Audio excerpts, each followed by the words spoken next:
श्री शिवाय दोस्तों, 11 मार्च 2026 बुधवार। हर साल की तरह इस साल भी चैत्र शीतला अष्टमी की तिथि को लेकर लोगों में कंफ्यूजन बना हुआ है। तो आइए जानते हैं वर्ष 2026 में शीतला अष्टमी बसौड़ा 11 मार्च बुधवार को मनाई जाएगी। पूजा के लिए सबसे उत्तम मुहूर्त 11 मार्च की सुबह 6:30 बजे से शाम 6:27 बजे तक है। अष्टमी तिथि 11 मार्च को सुबह 1:54 बजे शुरू होकर 12 मार्च को सुबह 4:19 बजे तक रहेगी, लेकिन उदया तिथि के अनुसार व्रत 11 मार्च को ही मान्य होगा। इस बार चैत्र शीतला अष्टमी का पर्व 11 मार्च के दिन बुधवार को मनाया जाएगा और इस दिन बहुत ही शुभ योग बन रहे हैं। इसीलिए इस बार बहुत ही शुभ योगों में तो माता बहनों, चैत्र शीतला अष्टमी के दिन किया जाने वाला चप्पल का उपाय एक ऐसा विशेष उपाय जब आपके शत्रुओं से छुटकारा पाने और सुरक्षा प्राप्त करने के लिए किया जाता है। यह उपाय विशेष रूप से उन लोगों के लिए लाभदायक होता है जो अपने जीवन में शत्रुओं, विरोधियों या नकारात्मक शक्तियों के कारण परेशान रहते हैं। इस उपाय का आधार तंत्र, शस्त्र और लोक परंपराओं में मिलता है, जिसमें नकारात्मक ऊर्जा को दूर करने के लिए प्रतीकात्मक साधनों का उपयोग किया जाता है। जीवन में चारों तरफ से सिर्फ और सिर्फ परेशानियां आ गई हों, उनसे बाहर निकलने का कोई रास्ता न दिखाई दे रहा हो, तो 11 मार्च 2026 बुधवार चैत्र माह की शीतला अष्टमी के दिन कर लेना। चप्पल का छोटा सा उपाय होगी, हर मनोकामना पूरी मिलेगी, सभी दोषों से मुक्ति, इतना धन आएगा कि संभाले नहीं संभलेगा। माता लक्ष्मी जी और महादेव जी के आशीर्वाद से पूरे साल धन बरसता रहेगा। और माता बहनों, यह वह तिथि है जो चैत्र महीने में पड़ने वाली सबसे बड़ी शीतला अष्टमी व्रत है, क्योंकि ये बुधवार के दिन पड़ रही है और हमारे हिंदू धर्म में इसका बहुत ही बड़ा और विशेष महत्व होता है। अगर कभी भी मौका लग जाए और चैत्र महीने की शीतला अष्टमी बुधवार को पड़ जाए, तो आप लोगों को सिर्फ और सिर्फ चप्पल का उपाय तो अवश्य ही करना चाहिए। वीडियो को स्टार्ट करने से पहले मैं आपको बता दूं कि इस वीडियो को देखने से ज्यादा सुनने में समझ आएगा। हो सके तो इस वीडियो को ऐसी जगह पर देखो जहां का माहौल एकदम शांत हो। चलिए माता बहनों, उपाय शुरू करते हैं। शत्रु मुक्ति के लिए चप्पल का उपाय एक प्राचीन तांत्रिक एवं ज्योतिषीय उपाय है, जिसे शत्रुओं से छुटकारा पाने और सुरक्षा प्राप्त करने के लिए किया जाता है। यह उपाय विशेष रूप से उन लोगों के लिए लाभदायक होता है जो अपने जीवन में शत्रुओं, विरोधियों या नकारात्मक शक्तियों के कारण परेशान रहते हैं। इस उपाय का आधार तंत्र, शस्त्र और लोक परंपराओं में मिलता है, जिसमें नकारात्मक ऊर्जा को दूर करने के लिए प्रतीकात्मक साधनों का उपयोग किया जाता है। चप्पल का उपाय शत्रु पर तांत्रिक प्रभाव टालने के लिए किया जाता है। इस उपाय में एक विशेष विधि से प्रयोग की गई चप्पल का उपयोग करके शत्रु को नियंत्रित करने, बाधाओं को दूर करने और अपनी रक्षा सुनिश्चित करने का प्रयास किया जाता है। चप्पल को शास्त्रों में धरती का स्पर्श करने वाला माध्यम माना जाता है। यह हमारे शरीर से ऊर्जा ग्रहण करती है और नकारात्मक ऊर्जा को सोखने में सहायक होती है। जब किसी व्यक्ति की चप्पल को तांत्रिक विधियों से प्रयोग किया जाता है, तो यह शत्रु पर मानसिक एवं आध्यात्मिक प्रभाव डाल सकती है। चप्पल का उपाय असर कैसे करता है? चप्पल का उपाय शत्रु की नकारात्मकता को उसी की ओर मोड़ देता है। यह शत्रु के मन में भ्रम, भय और अस्थिरता उत्पन्न करता है। शत्रु को मानसिक रूप से कमजोर कर देता है और उसके गलत इरादों को निष्क्रिय करता है। कभी कभी यह उपाय शत्रु को अपने मार्ग से हटाने में मदद कर सकता है। चप्पल से 5 बार यहां मार देना, शत्रु की उल्टी गिनती शुरू हो जाएगी। लगातार अगर जीवन में शत्रु बढ़ रहे हैं या शत्रु की उल्टी गिनती शुरू हो जाएगी, आपको बहुत परेशान कर रहे हैं, आपके दुश्मनों की, आपके शत्रुओं की इस तरह से बढ़ रही है कि आपको पता भी नहीं चल रहा है, क्योंकि गुप्त शत्रुओं से भी आप परेशान हैं और कोई व्यक्ति सामने से भी आप पर वार कर रहा है। या गुप्त शत्रुओं का तो आपको पता नहीं, लेकिन कुछ लोग हैं जो सामने से वार कर रहे हैं, सामने से आपको भला बुरा कह रहे हैं, आपके व्यापार को हड़पने की सोच रहे हैं, घर को हड़पने की सोच रहे हैं, या किसी भी प्रॉपर्टी पर, किसी जगह पर आपकी उनकी बुरी नजर है कि आपके साथ कुछ गलत हो जिससे कि वह आपकी जगह को, आपकी प्रॉपर्टी को हड़प ले। तो ऐसा समझ लीजिए अब आपको अपने शत्रुओं को धूल चटाने की जरूरत है। तो देखिए, सिर्फ आपको चप्पल से 5 बार मारना है। कौन सा उपाय है, कैसे करना है, पूरा आपको वीडियो में बताएंगे। तो वीडियो में आगे बड़े उपाय की बात करें उससे पहले जो लोग महादेव जी के सच्चे भक्त हैं, वो सबसे पहले तो वीडियो को लाइक करके चैनल को सब्सक्राइब कर लें, क्योंकि उन्हीं की कृपा से ये वीडियो आप तक पहुंची है। दूसरी चीज कि कमेंट सेक्शन में जयकारा जरूर लगा दें, पूरी सच्ची श्रद्धा से हर हर महादेव लिख दें, जिससे महादेव जी जल्दी से जल्दी आपकी मनोकामना को पूरा कर दें और आपके सारे कष्टों को हर लें। तो चलिए अब बात कर लेते हैं उपाय की। तो देखिए, शत्रु चाहे आपके सामने से हो या गुप्त शत्रु हो, सिर्फ चप्पल का छोटा सा उपाय आपको करना है और सारे ही शत्रु आपके परास्त हो जाएंगे। मतलब गुप्त शत्रु भी आपके सामने घुटने टेक देंगे और अगर कोई सामने से आपको परेशान कर रहा है, वो शत्रु भी आपका धराशायी हो जाएगा, कहीं का नहीं बचेगा, उसकी सारी शक्ति खत्म हो जाएगी। जब आप चप्पल का ये छोटा सा उपाय करेंगे तो कहाँ कहाँ करना है? अपने घर में ही आपको ये उपाय करना है। कहीं जाने की भी आपको आवश्यकता नहीं है, कोई पैसे खर्च करने की जरूरत नहीं है। बस आपको अपनी एक चप्पल लेनी है और उसी से आपको उपाय करना है। पुरानी नहीं, कैसी भी चप्पल आप ले सकते हैं। स्त्री पुरुष कोई भी इस उपाय को कर सकता है। देखिए, ये उपाय आप या तो रात में करें या बिल्कुल सुबह करें। ठीक है, दोपहर में भी कर सके हैं, ऐसा कुछ नहीं है, लेकिन रात को कर लेते हैं तो ज्यादा उत्तम है। अब घर पर ही उपाय करना है तो आप रात में आसानी से इस उपाय को कर लेंगे। देखिए, सबसे पहले आपको क्या करना है कि चाहे तो इसे आप अपने बाथरूम में कर लें, ठीक है, या जहां भी आपको लगता है कि आपके घर में थोड़ी पक्की जगह है जहां आप खुला कर सके, वहां पर आपको जाना है और इस उपाय को करना है। बाथरूम है तो बाथरूम में कर लें, या जो भी जगह है आपके घर में नल लगा हो वहां भी कर सकते हैं। ठीक है, आप देखिए, इसमें पैर आपको मारना है। ठीक है, तो वाशवाद के पास तो ये उपाय आप कर नहीं सकते, क्योंकि धरती पर आपको पैर मारना है और वहां पर कूला भी आपको करना है। पानी का ये उपाय है, और सबसे जो इसमें इंपॉर्टेंट चीज है, सबसे जरूरी चीज है, वो है आपकी चप्पल, जिससे आपको उपाय को करना है। देखिए, सबसे पहले आपको क्या करना है कि जो स्त्रियां हैं, ठीक है, स्त्रियां अपने कौन से पैर की चप्पल लेंगी? बाएं पैर की चप्पल स्त्रियों को लेना है। बाएं पैर मतलब राइट हैंड पर जो आपका सीधा हाथ है, उसी वाले पैर की चप्पल जितनी भी महिलाएं हैं, जो स्त्रियां हैं, उनको लेनी है, जो इस उपाय को कर रही हैं।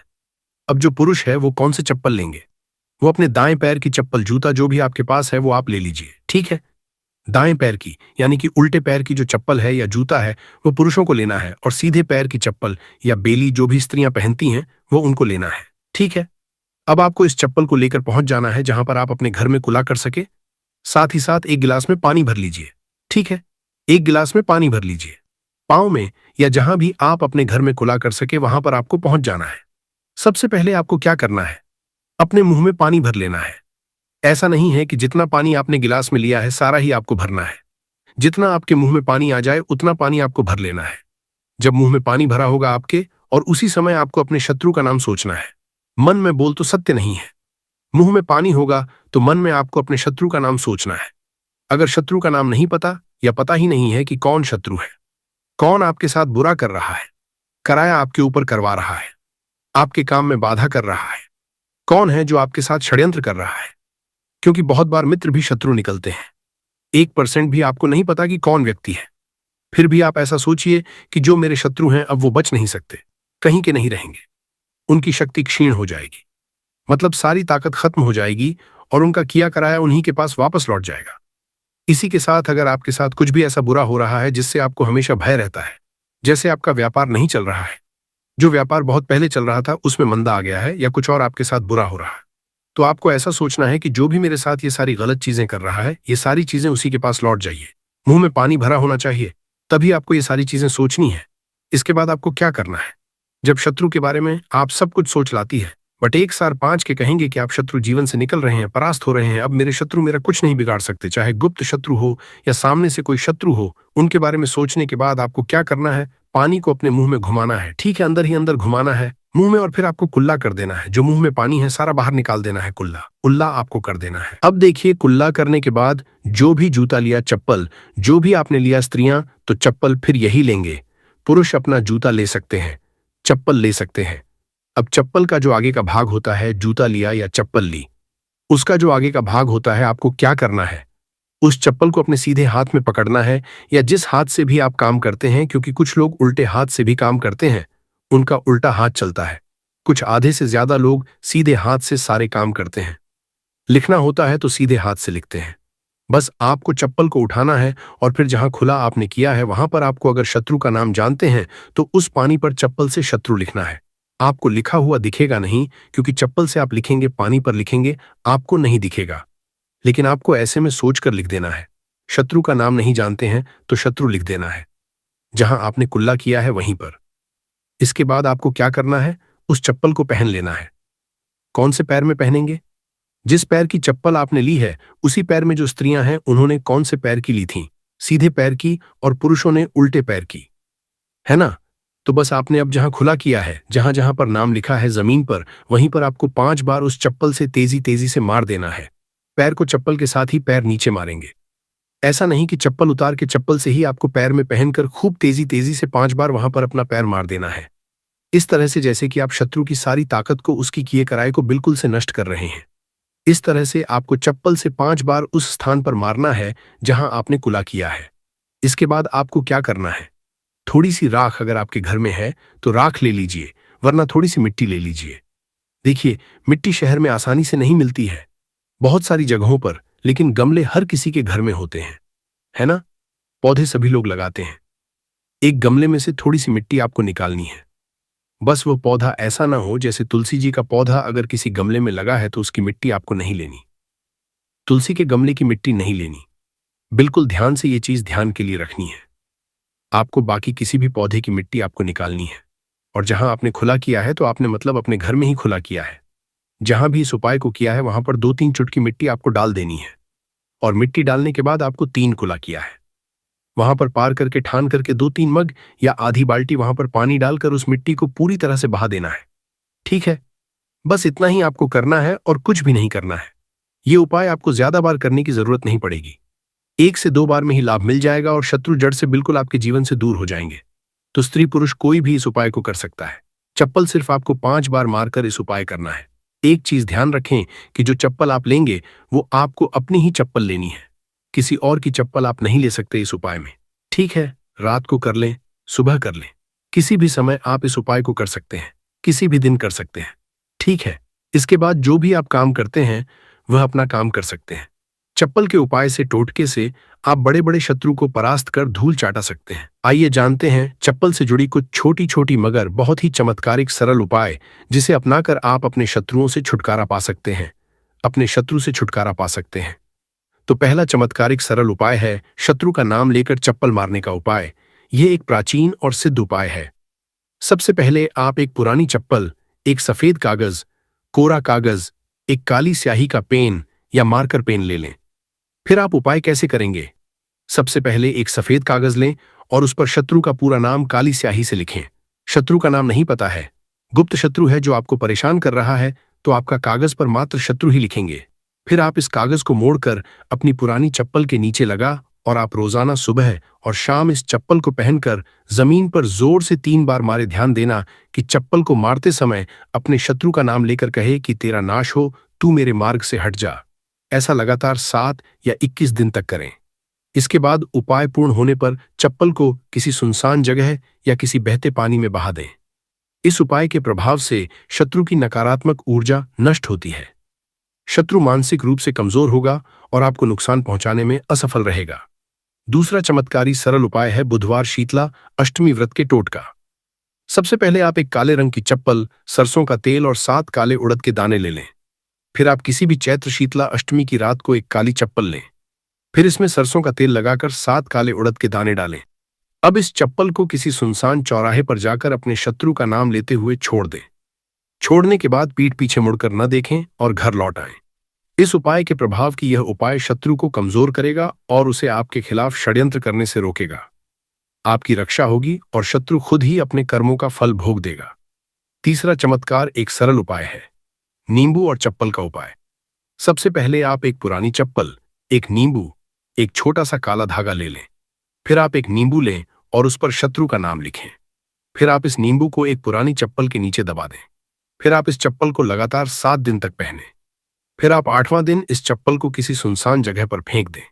इस उपाय को परिवार के सभी सदस्यों करें, जिसके के प्रभाव उपाय से शत्रु की बुरी नजर हट जाती है। शत्रु का आपके जीवन पर प्रभाव धीरे धीरे कम होने लगता है। यदि कोई शत्रु तांत्रिक क्रिया कर रहा है तो यह उपाय उसे निष्क्रिय कर देता है। भक्तों, कुछ वैकल्पिक उपाय, जैसे जब आप चप्पल का उपाय न कर पाए, अगर किसी कारणवश फल का उपाय नहीं कर सकते तो कुछ अन्य तांत्रिक उपाय भी आजमा सकते हैं, जैसे नींबू और मिर्च का उपाय। आप हर मंगलवार और शनिवार को अपने घर के मुख्य दरवाजे पर 7 मिर्च और एक नींबू लटकाएं। इससे नकारात्मक ऊर्जा बाहर रहेगी और शत्रु आपका कुछ बिगाड़ नहीं पाएगा। अगला उपाय है हनुमान चालीसा का पाठ। आप रोजाना हनुमान चालीसा का पाठ करें और शत्रु निवारण के लिए हनुमान जी से प्रार्थना करें। यह उपाय आपके ऊपर किसी भी तांत्रिक क्रिया को निष्क्रिय कर सकता है। अगला समचालीसा का पाठ उपाय है लौंग और कपूर का उपाय। आप हर शनिवार को सरसों के तेल का दीपक जलाएं और उसमें 2 लौंग डालें। इससे शत्रु बाधाएं दूर होती हैं और सफलता प्राप्त होती है। भक्तों, चप्पल के उपाय के दरमियान कुछ बचाव और सावधानियां हैं जिसे ध्यान रखना जानना बहुत आवश्यक है। जैसे यह उपाय केवल को अपनी असीम कृपा का आशीर्वाद देती है और साधक के सभी रोग दोष दूर हो जाते हैं। ऐसे में आप सभी को बता दें कि माता शीतला को शीतलता की देवी कहा जाता है और यह विशेष रूप से रोग नाशनी मानी जाती है। इसके अलावा शीतला सप्तमी के दिन भक्त व्रत रखकर पूरे विधि विधान और भक्ति भाव से माता शीतला की पूजा अर्चना की जाती है। फिर इसके अगले दिन शीतला अष्टमी को माता को बसोड़े यानी बासी भोजन का भोग लगाया जाता है और साथ ही पूरा परिवार भी बासी करता है, जिसको एक दिन पहले ही बनाकर रख लिया जाता है। ऐसे में शास्त्रों में कुछ ऐसी चीजों का वर्णन किया गया है जिन चीजों का भोग आप शीतला सप्तमी या फिर शीतला अष्टमी पर शीतला माता को श्रद्धा भाव और विधि विधान से शुद्धता के साथ भोग लगाते हैं। साथ ही भोग लगाने के बाद उस चीज का प्रसाद के रूप में सेवन करते हैं तो आपको शीतला माता के साथ साथ अन्य देवी देवताओं की असीम कृपा प्राप्त होती है, जिससे आपको जीवन में शुभ परिणाम देखने को मिलते हैं। आपका भाग्य भी मजबूत होता है, जिससे आपको भाग्य का साथ मिलता है और आपके रुके हुए कार्य बिना किसी अड़चन के पूर्ण होते हैं। साथ ही आपको हर एक कार्य में सफलता हासिल होती है। जीवन में कभी भी कठिन समस्याओं का सामना नहीं करना पड़ता है। इसके अलावा आपको हर रोग दोष से मुक्ति मिलती है, क्योंकि शीतला माता को रोगनाशिनी कहा जाता है। इसके साथ ही भक्तों शास्त्रों में ऐसी भी चीजों का वर्णन किया गया है जिन चीजों का सेवन शीतला सप्तमी और शीतला अष्टमी के शुभ पवित्र पावन पर्व पर बिल्कुल भी नहीं करना चाहिए, क्योंकि इन चीजों का सेवन करना बेहद ही अशुभ समझा जाता है। ऐसा करने से आपका भाग्य कमजोर होता है और माता शीतला भी आपसे नाराज हो जाती है, जिससे आपको जीवन में शुभ परिणाम की जगह अशुभ परिणाम देखने को मिलते हैं। साथ ही आपके बने बनाए कार्य भी बिगड़ जाते हैं और आपको जीवन में हर एक कार्य में असफलता हासिल होती है।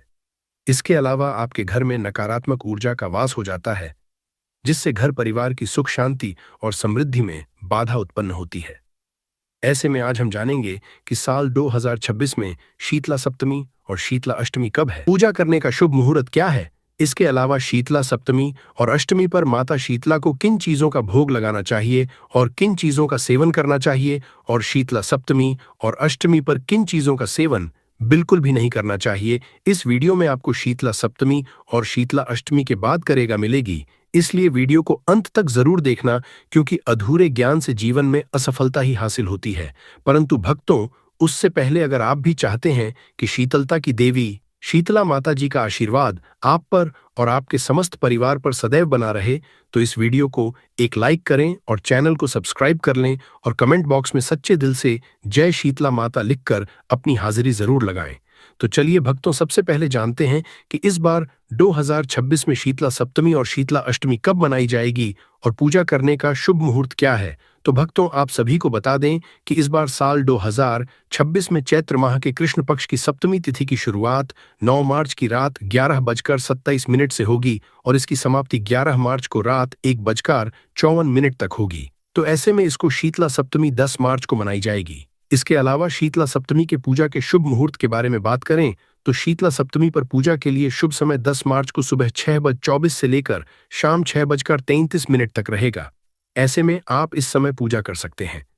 ऐसा करना आपके लिए शुभ फलदायी होगा और माता शीतला भी आपसे प्रसन्न होगी।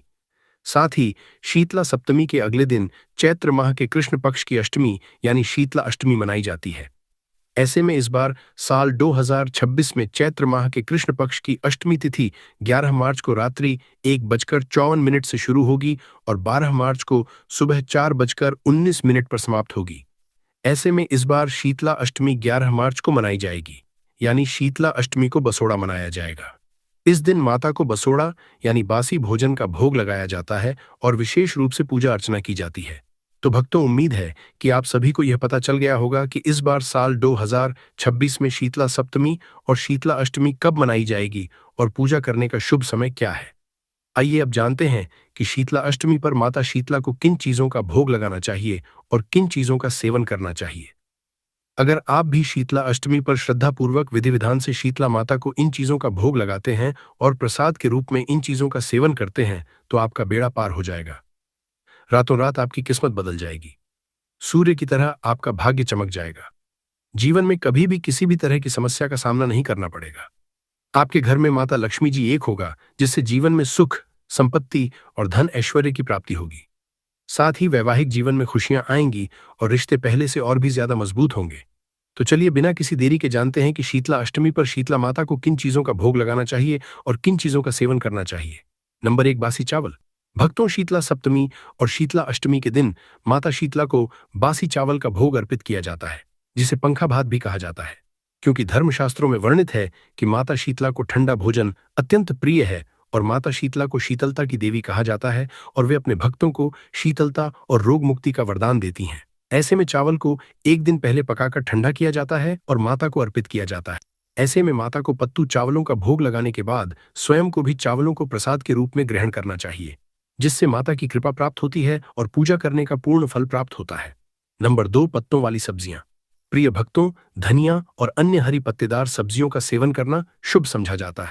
विशेष रूप से धनिया का सेवन करना माता शीतला को प्रसन्न करने के लिए किया जाता है, क्योंकि हरी पत्तेदार सब्जियां शरीर को ठंडक प्रदान करती हैं और ये माता शीतला की पूजा के लिए आदर्श मानी जाती हैं। इसके अलावा धार्मिक मान्यता है कि शीतला अष्टमी के दिन धनिया और पालक जैसी सब्जियों का सेवन करने से माता शीतला के साथ साथ अन्य देवी देवताओं की विशेष कृपा प्राप्त होती है, जिससे जीवन में शुभ परिणाम देखने को मिलते हैं। तो प्राप्त घर परिवार में और जीवन में सकारात्मक ऊर्जा का संचार होता है और दाम्पत्य जीवन में भी खुशहाली आती है। नंबर 3, तिल और गुड़। प्रिय मित्रों, शीतला अष्टमी के दिन माता शीतला को श्रद्धा भाव से तिल और गुड़ का भोग अर्पित करने से विशेष पुण्य प्राप्त होता है। साथ ही धार्मिक मान्यता है कि तिल और गुड़ का भोग माता को अत्यंत प्रिय है और इसे अर्पित करने से व्यक्ति को मोक्ष की प्राप्ति होती है। इसके अलावा तिल और गुड़ का भोग चढ़ाने से माता प्रसन्न होती हैं और भक्तों के जीवन से सभी तरह के दुख और बाधाएं दूर हो जाती हैं। इसके साथ ही इस भोग को मंदिरों में वितरित करने से अक्षय पुण्य प्राप्त होता है और माता अपने भक्तों की सभी इच्छाओं को पूर्ण करती है, अपने भक्तों को बिगड़े हुए कार्य को पूर्ण करती है और भाग्य को भी मजबूत करती है, जिससे साधक को जीवन में सफलता हासिल होती है। नंबर 4, कद्दू। भक्तों, कद्दू को भारतीय संस्कृति में शुभता और समृद्धि का प्रतीक समझा जाता है। ऐसे में शीतला अष्टमी के दिन कद्दू की सब्जी बनाकर माता को भोग लगाया जाता है और फिर प्रसाद के रूप में इसे ग्रहण किया जाता है। क्योंकि दोस्तों, कद्दू में ठंडक होती है और यह शरीर को शांत रखता है, इसलिए माता शीतला की कृपा प्राप्त करने के लिए इस सब्जी का सेवन किया जाता है। साथ ही धार्मिक मान्यता है कि शीतला अष्टमी के दिन कद्दू खाने से जीवन में सकारात्मकता बनी रहती है और वैवाहिक जीवन में खुशियां आती है। नंबर 5, लौकी। जी हाँ भक्तों, लौकी को शीतला माता की पूजा के लिए अत्यंत शुभ समझा जाता है, क्योंकि लौकी की यह सब्जी हल्की होती है और शरीर में ठंडक बनाए रखती है, जो माता शीतला की शीतलता के प्रतीक के अनुरूप है। साथ ही धार्मिक मान्यता है कि जो भक्त शीतला अष्टमी के दिन लौकी की सब्जी खाते हैं वे रोगों से मुक्त रहते हैं और उनके घर में कभी भी कल क्लेश नहीं होता है। घर में हमेशा खुशहाली बनी रहती है। ऐसे में शीतला अष्टमी पर माता शीतला को लौकी का भोग लगाने के बाद इस सब्जी को प्रसाद के रूप में ग्रहण करने से विशेष पुण्य फल प्राप्त होता है। साथ ही ऐसा करने से शीतला माता की कृपा से साधक के रुके हुए कार्य बिना किसी अड़चन के पूर्ण होते हैं और हर एक कार्य में सफलता हासिल होती है। नंबर 6, मूंग चना। जी हाँ भक्तों, शीतला सप्तमी और शीतला अष्टमी के दिन माता शीतला को मूंग चना और गुड़ का भोग अर्पित करने की परंपरा प्राचीन काल से चली आ रही है, क्योंकि धार्मिक मान्यता है कि माता को यह भोग अर्पित करने से घर में अन्न धन की कभी कोई कमी नहीं होती है और घर में सकारात्मक ऊर्जा का वास बना रहता है, जिससे घर में परिवार में सुख समृद्धि बनी रहती है। साथ ही यह भी मान्यता कहता है कि जो भक्त श्रद्धापूर्वक विधि विधान से शुद्धता के साथ माता को मूंग चना और गुड़ अर्पित करता है, उस साधक को माता शीतला के साथ साथ अन्य देवी देवताओं की विशेष कृपा प्राप्त होती है और उसके जीवन में कभी दरिद्रता नहीं आती है। इसके अलावा इस भोग को विशेष रूप से उन भक्तों को चढ़ाने की सलाह दी जाती है जो अपने व्यापार, नौकरी और आर्थिक स्थिति में उन्नति चाहते हैं या फिर जिनके घर में बरकत नहीं होती है, आर्थिक तंगी जैसी समस्याओं का सामना करना पड़ता है। ऐसे में उन भक्तों को माता को यह भोग अर्पित करना चाहिए। ऐसा करने से व्यक्ति को पूर्व जन्मों के पापों से मुक्ति मिलती है और उसके सभी कार्य सिद्ध होने लगते हैं। इसके अलावा आपको इस बात का भी विशेष रूप से ध्यान रखना चाहिए कि यह भोग लगाने के बाद इस भोग को प्रसाद के रूप में ग्रहण करना चाहिए। ऐसा करने से परिवार में सुख शांति और समृद्धि बनी रहती है। नंबर 7, बूंदी या बेसन के लड्डू। जी हाँ भक्तों, बूंदी और बेसन के लड्डू माता शीतला का प्रिय भोग समझा जाता है, क्योंकि यह सात्विक भोग होता है और इसका प्रयोग मिठाई के रूप में भी किया जाता है। ऐसे में जो भक्त श्रद्धा और भक्ति के साथ माता को यह भोग अर्पित करता है उसकी सभी मनोकामनाएं पूर्ण होती हैं और जीवन में धन, वैभव और ऐश्वर्य की वृद्धि होती है। साथ ही कथा के अनुसार जब एक भक्त ने माता शीतला को बूंदी का भोग लगाया तो उसकी सभी परेशानियां समाप्त हो गईं और उसके घर में सुख समृद्धि आ गई और माता शीतला ने उस साधक के अन्न धन के भंडार भर दिए थे। ऐसे में यह फक्त भोग माता को प्रसन्न करने और उनकी कृपा प्राप्त करने का दिव्य माध्यम समझा जाता है। नंबर 8, बासी कढ़ी चावल। प्रिय भक्तों, शीतला सप्तमी और शीतला अष्टमी के दिन माता शीतला को बासी चावल का भोग लगाने का भी विशेष महत्व है, क्योंकि धार्मिक मान्यता है कि माता शीतला को यह भोग अर्पित करने से वे अपने भक्तों पर असीम कृपा बरसाती हैं। और शास्त्रों में कहा गया है कि जो भक्त माता को श्रद्धा भाव से बासी कढ़ी चावल अर्पित करता है और उसका सेवन प्रसाद के रूप में करता है, तो उसके घर में कभी भी रोगों का वास नहीं होता है और परिवार के सभी सदस्य निरोगी रहते हैं। साथ ही अगर घर परिवार में किसी को मानसिक स्वास्थ्य संबंधी आर्थिक तंगी जैसी समस्याओं का सामना करना पड़ रहा है, तो ऐसे में उस साधक को माता शीतला को इस चीज का भोग जरूर लगाना चाहिए और स्वयं भी प्रसाद के रूप में इसका सेवन करना चाहिए। ऐसा करने से घर से नकारात्मक ऊर्जा का दुष्असर दूर हो जाता है और घर में सकारात्मक ऊर्जा का संचार होता है, जिससे घर परिवार में मानसिक शांति बनी रहती है। नंबर 9, ठंडे पेय पदार्थ। भक्तों, शीतला सप्तमी और शीतला अष्टमी के दिन माता शीतला को ठंडे पेय पदार्थ जैसे ठंडाई, सत्तू और मीठे शरबत का भोग लगाना भी शुभ समझा जाता है, क्योंकि माता शीतला को शीतलता की देवी कहा जाता है। ऐसे में ठंडे पदार्थ अर्पित करने से वे प्रसन्न होती है और अपने भक्तों को गर्मी से राहत प्रदान करती हैं। इसके अलावा ऐसा करने से साधक के रुके हुए कार्य बिना किसी अड़चन के पूर्ण होते हैं और हर एक कार्य में सफलता हासिल होती है। साथ ही इससे रिश्ते पहले से और भी ज्यादा मजबूत होते हैं और वैवाहिक जीवन में खुशियां आती हैं। तो भक्तों, ये थी वह चीजें जिनका भोग शीतला सप्तमी और शीतला अष्टमी के दिन माता शीतला को श्रद्धा भाव से लगाना चाहिए और स्वयं भी प्रसाद के रूप में इनका सेवन करना चाहिए। आइए अब जानते हैं कि शीतला अष्टमी पर किन चीजों का सेवन भूलकर भी नहीं करना चाहिए। परंतु अगर अभी तक आपने इस वीडियो को लाइक नहीं किया है, तो वीडियो को एक लाइक जरूर करें और चैनल को सब्सक्राइब कर लें, क्योंकि ऐसी ही जानकारी से परिपूर्ण वीडियो हम आपके लिए लाते रहते हैं।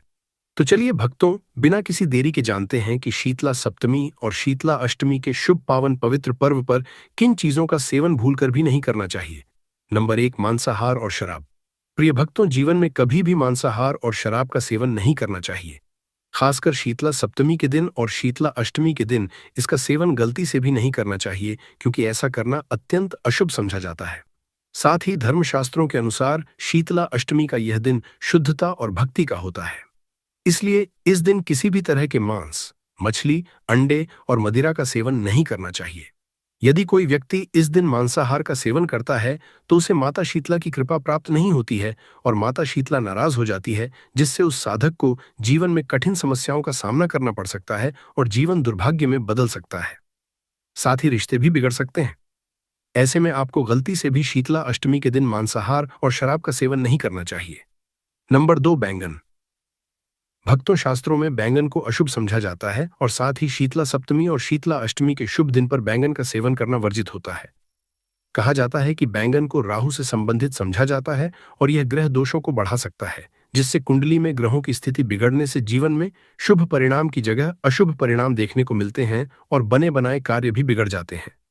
इसके अलावा पुराणों में उल्लेख है कि यदि कोई व्यक्ति शीतला सप्तमी और शीतला अष्टमी के पावन पर्व पर बैंगन खाता है, तो उसे शीतला माता की कृपा प्राप्त नहीं होती है और पूजा करने का फल भी प्राप्त नहीं होता है।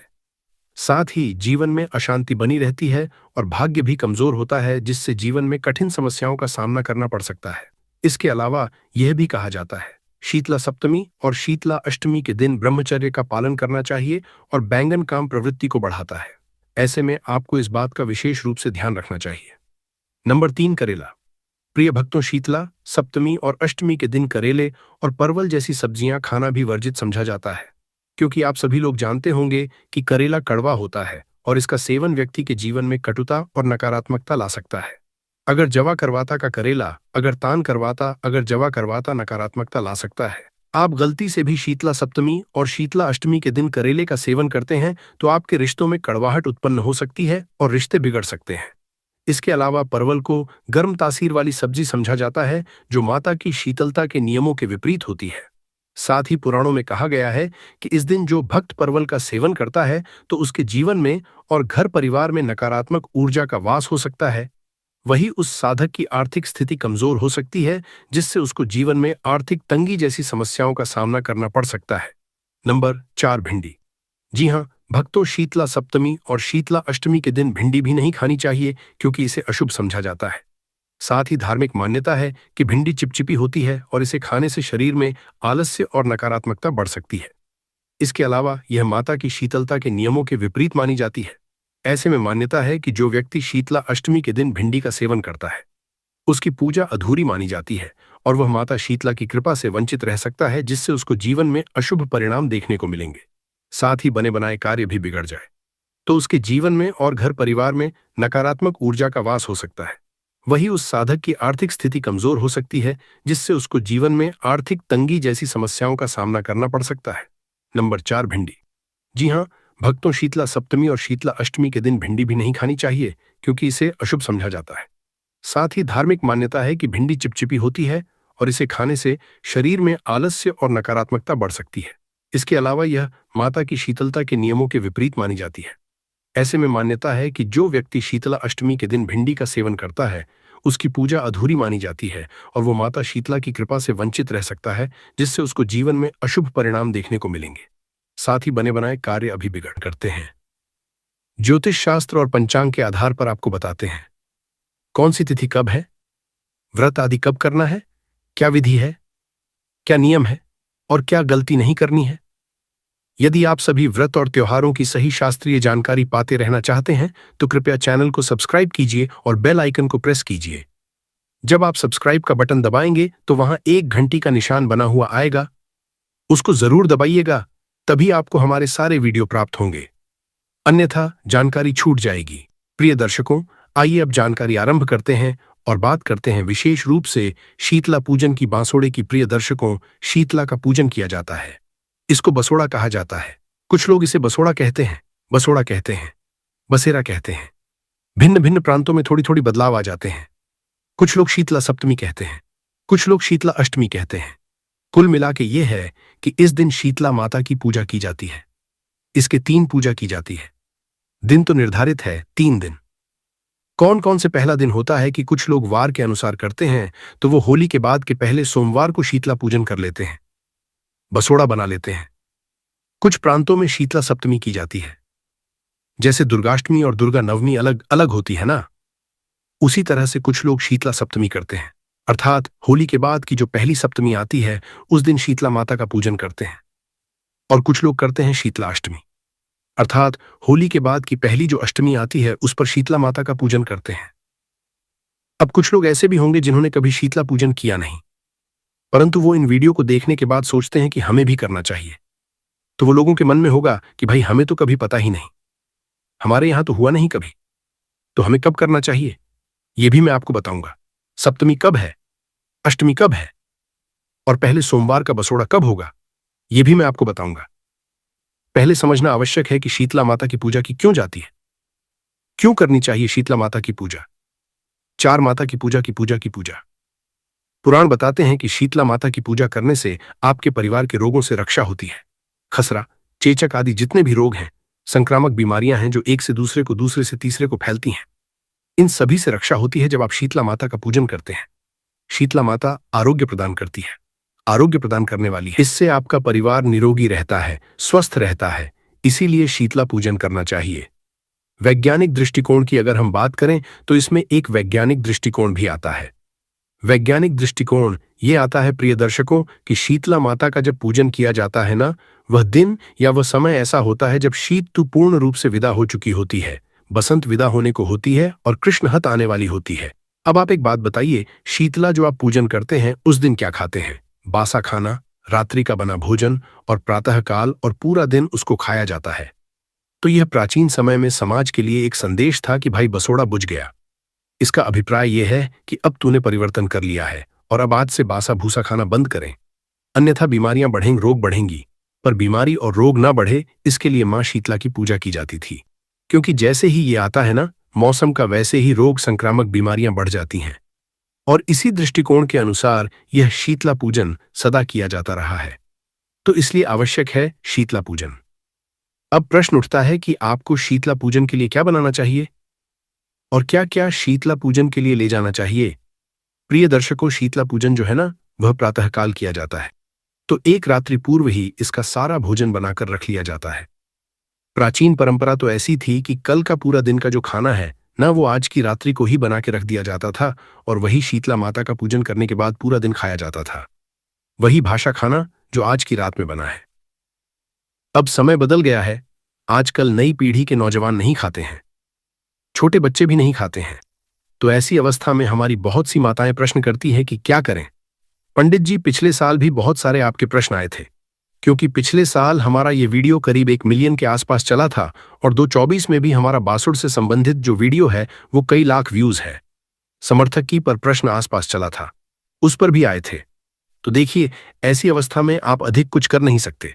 बस बच्चों को इतना कहिए कि बेटा कोई बात नहीं, पर जब सुबह कुछ खाए उससे पहले शीतला माता का प्रसाद जरूर ग्रहण। आप पूरा बासा नहीं खा सकते, पूरा दिन तो कोई बात नहीं, जो सबसे पहले आप खा रहे हैं ना वो शीतला माता का प्रसाद खाइए आप। उसके बाद आप कुछ और उनको बनाकर दे दीजिए, परंतु प्रसाद उन्हें जरूर ग्रहण करना चाहिए। प्रेम से और सम्मान के साथ वो प्रसाद ग्रहण किया जाना चाहिए। बनाया क्या जाएगा?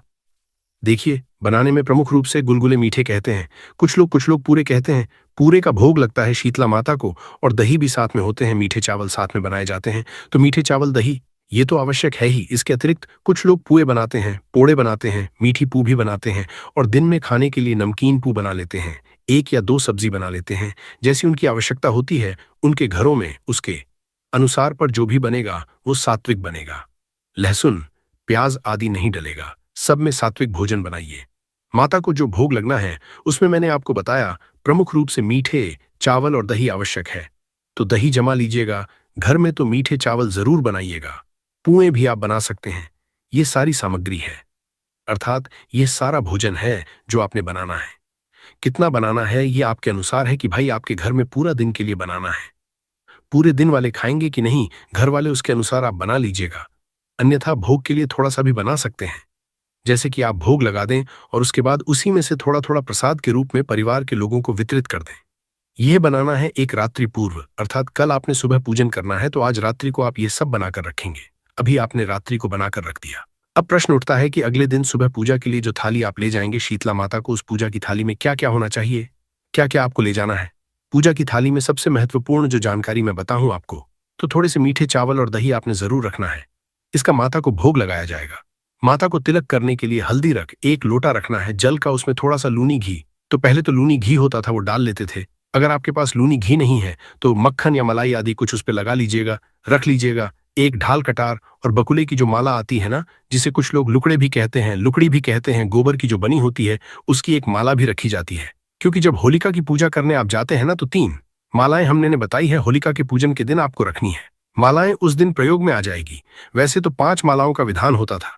1 माला जो है वो शीतला माता के पूजन के लिए रख दी जाती है बचा के होलिका पे। उसको आज आप शीतला पूजन के लिए ले जाएंगे तो बड़कुले की 1 माला हो गई भोग। मैंने बता दिया मीठे चावल और दही का भोग लगाना है।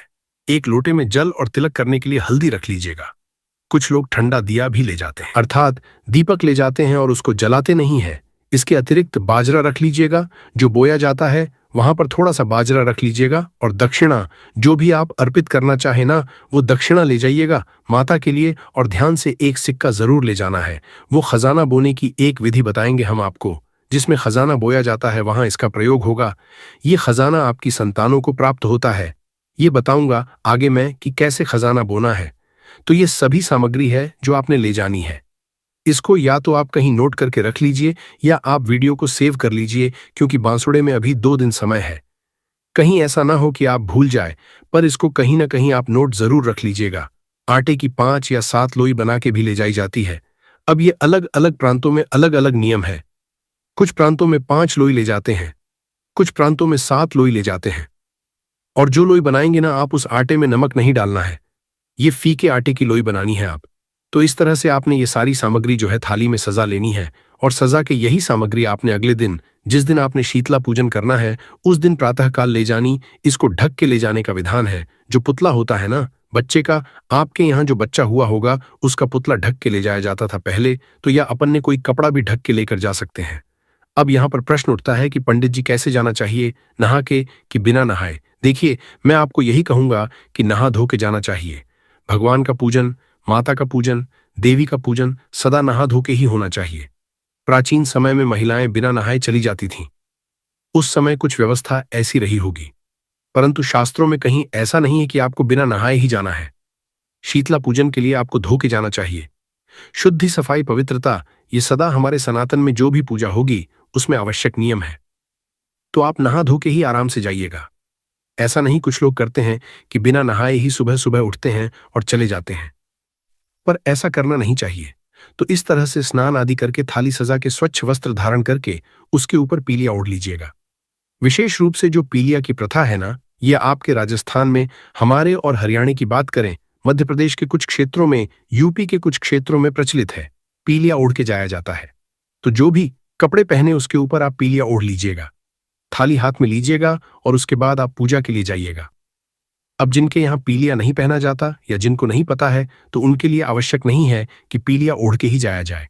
आप सामान्य जो भी भारतीय वस्त्र है उन वस्त्रों को पहन के आराम से जा सकते हैं। जिनके यहाँ साड़ी पहनी जाती है वो साड़ी पहने, सूट पहने जाते हैं। वो सूट पहने पर वस्त्र पहन के, पवित्र वस्त्र पहन के स्नान आदि करके फिर आपको जाना है। अब इसमें पहले की परंपरा तो ये थी कि पूरा का पूरा परिवार अर्थात सभी दौरान या जेठानी या पास पास ही रहती थी या एक साथ ही रहती थी, तो सारा पूरा एक साथ ही परिवार जाता था। आजकल परिवार अलग अलग हो गए। एक भाई का ही है, दूसरे का ही है तो आप अकेले जा सकते हैं। आपका परिवार इकट्ठा रहता है तो आप एक साथ भी जा सकते हैं। उसमें कोई ऐसा नियम नहीं है। अब प्रश्न उठता है कि ये पूजा करनी कहां पर है। अगर आपके यहाँ पर शीतला माता का मंदिर है तो आपको ये पूजा शीतला माता के मंदिर में ही जाकर करनी चाहिए। जिनके शीतला माता का मंदिर ना हो तो उनके लिए पहला स्थान तो वो है जहां पर होलिका दहन किया गया है। जहां आपकी होली जली है ना, आपने होलिका का जहां पूजन किया होगा, जिस स्थान पर होलिका जलाई गई थी उस स्थान पर ही आपको शीतला पूजन करना चाहिए। अगर आपके यहाँ पर कोई शीतला माता का मंदिर नहीं है तो जहां आपकी होली जल रही थी वहां पर जाइए।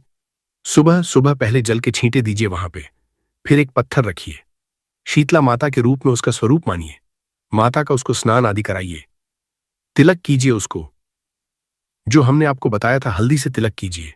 तिलक करने के बाद उसको भोग लगाइए, कच्चा सूत अर्पित कीजिए और अगर आप ठंडा दिया लेकर गए हैं तो ठंडा दिया वहां पर रख दीजिएगा। इस तरह से आपने ये शीतला पूजन करना है। अब आप कहेंगे पंडित जी हमारे यहाँ तो होली भी नहीं जलती, तो हम क्या करें? क्योंकि आजकल लोग टाउनशिप में रहते हैं, दूर दूर, वहां पर होली का दहन भी नहीं होती। तो आप अपने घर में भी शीतला पूजन कर सकते हैं। कैसे? घर में जो ईशान कोण होता है ना, ईशान कोण में आप शीतला माता का पूजन करेंगे। ईशान कोण में चाहे वो बालकनी का क्षेत्र है, जो भी है, वहां पर आप 2 पत्थर लीजिएगा और उनको शीतला माता का स्वरूप समझिएगा। जिस तरह से मैंने अभी बताया था कि जहां होली के स्थान पर आपने पूजन किया था, स्नान आदि करा के तिलक करके भोग अर्पित किया, कच्चा सूत्र लो आदि अर्पित करी और दिया रख दिया, उसी तरह से आपने पूजा करनी है और शीतला माता से प्रार्थना करनी है कि हे मां शीतले, हमने आपका ये किया है, इसको स्वीकार करें। कोई गलती, कोई त्रुटि हमसे हुई हो तो उसे क्षमा करें और हमारे परिवार पर सदा आशीर्वाद बनाए रखें, जिससे कि हमारी संतानें दीर्घायु हो, हमारे परिवार में सब स्वस्थ रहे, किसी तरह की कोई हारी बीमारी हमारे परिवार को न सताए। इस तरह से आप घर पर पूजन कर सकते हैं। अब हम बात करते हैं कि आपको शीतला माता का पूजन मंदिर में कैसे करना है। यदि आपके यहाँ मंदिर है तो पूजन कैसे करेंगे?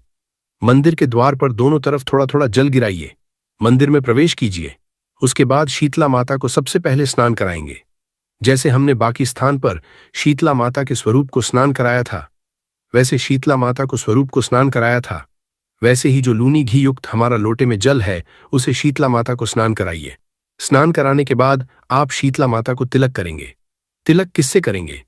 तिलक आप करेंगे जो हमने आपको हल्दी कही थी, हल्दी से माता को तिलक कीजिए। तिलक करने के बाद बकुले की जो माला है ना, वह बकुले की माला है, वह अर्पित कीजिए। वो बड़कुले की माला पहनाइए।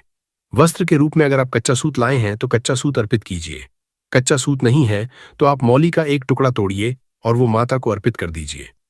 तदप उपरांत अब माता को आप भोग अर्पित करेंगे। भोग क्या है? भोग जो भी आपने बनाया हो, हमने आपको बताया ही था कि या तो मीठे चावल और दही ला सकते हैं या कुछ और अगर आपके यहाँ बनता है तो वो भी ला सकते हैं, पर मूलतः जो है दही और मीठे चावल का ही भोग लगता है। तो माता को भोग लगाइए, भोग अर्पित कीजिए और फिर जो दिया आप लाए हैं तो वो दिया वहां पर रख दीजिए। कुछ लोगों के यहाँ दिया रखा जाता है, कुछ लोगों के यहाँ ठंडा दिया रखा जाता है। आपके यहाँ जैसे भी परंपरा हो उसके अनुसार आप रख सकते हैं। इसके बाद जो भी द्रव्य दक्षिणा आप अर्पित करना चाहते हैं माता को, वो दक्षिणा अर्पित कीजिए।